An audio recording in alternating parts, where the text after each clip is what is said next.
ഇരുപടി കടന്നയ്യ.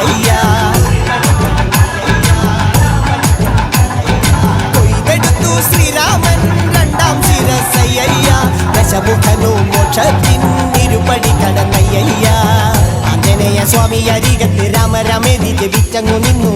ലക്ഷ്മണന്റെ ഉള്ളിനകത്തൊരു പൂത്തിരി കത്തി വിരിഞ്ഞങ്ങു നിന്നു. ആഞ്ജനേയ സ്വാമി അരികത്ത് രാമരാമേതി ജപിച്ചങ്ങു നിന്നു.